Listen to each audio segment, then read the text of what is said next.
Ben Hyde here for BCC Hardware, and today we're taking a look at the new phone from ZTE. This is the Axon phone. Now the Axon phone is not their entry-level device that we've kind of come to expect and love with their Grand X and their Grand X2. This phone is a little bit higher end, and some of the features that make it a bit of a higher end phone, well, it's got a metal body.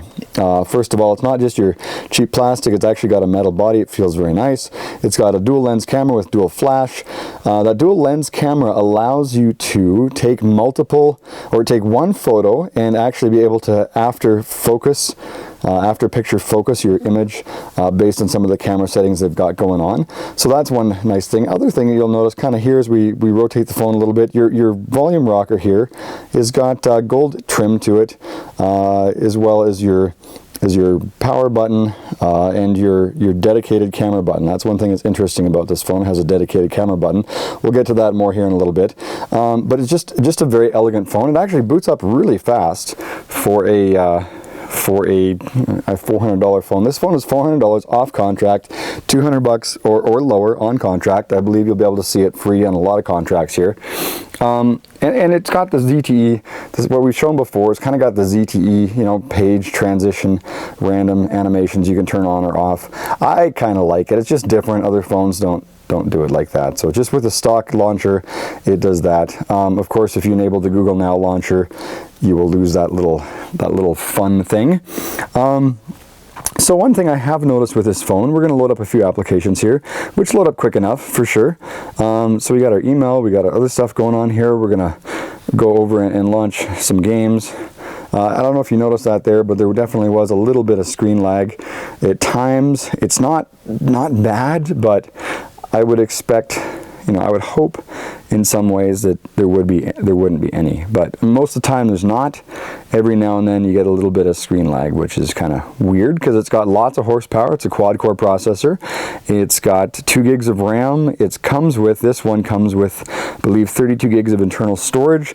And unlike other ZTE devices that we've looked at, there is no micro SD card slot. There is no removable back to easily put a new battery in. But now that we've got a bunch of stuff loaded up here, one thing that I've noticed is sometimes when you hit that your launcher, there's that delay. There's that about 1.5 second delay, 1 to 1.5 second delay, and there shouldn't be. Kind of pet peeve, personal beef.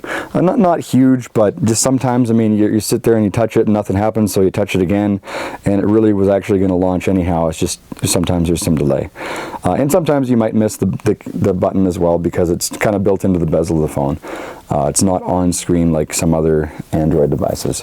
One thing too that is interesting, this phone, as most ZTE phones does, it comes with a built-in task manager. So you've got actually a real task manager that's 2 screen taps away, rather than the built-in one that has got like a ton of different, you have to go in, like with Android, you have to go into the settings and go to this, that, and the other thing. This is really nice. It's all built into one just quick, simple button. As with other ZTE devices, you actually have the option here to change your, you can actually edit and change the order of your icons, of your quick settings icons, so you can actually do that. That can be kind of handy if you really don't like having certain ones on there, you're never going to use them. You know what, get rid of them, clean up your phone screen, why not?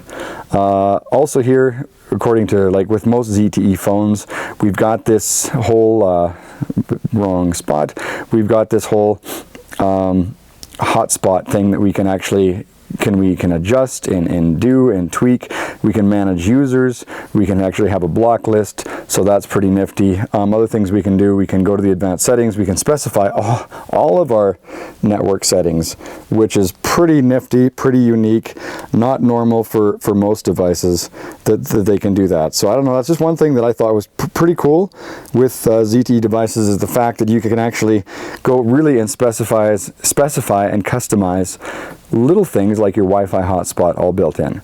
So as we mentioned before, this phone does have 2 gigs of RAM. It does have lots of power. Like, it's one thing that has never bothered me as far as applications running slow. Just sometimes that whole task manager thing, or that quick switching thing, it just seems to be a little bit slower than it should be.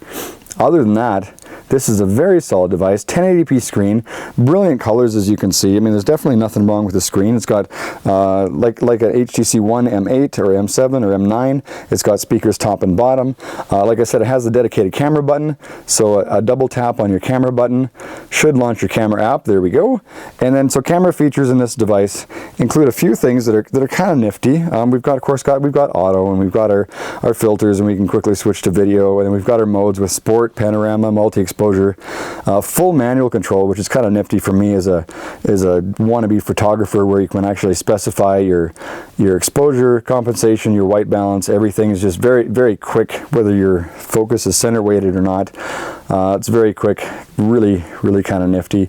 And then we've got this bokeh mode, which allows, that's where the dual lens cameras in the back really come in well. And you can specify what aperture you want, like how much depth of field you want.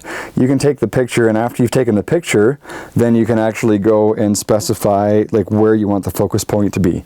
It's, I mean, HTC, this isn't new for Axon, for ZTE, but we've seen this in different cameras. The HTC camera had it. It's kind of like a spin-off of the light field camera by Lytro. Actually very nifty and really high quality. So overall, I mean, this is really, it's a pretty solid device. The one pet peeve is sometimes the laggy quick task thing. It worked great there. Sometimes it is, sometimes it's not. But also the location of this camera button over here.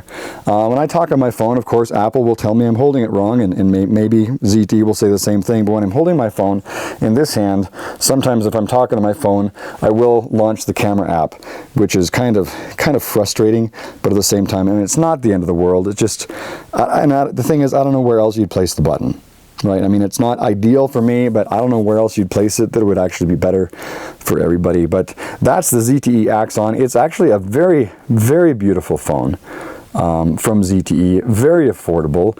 I would prefer this. Like, I've been using this now. I used it through CES. I used it before CES.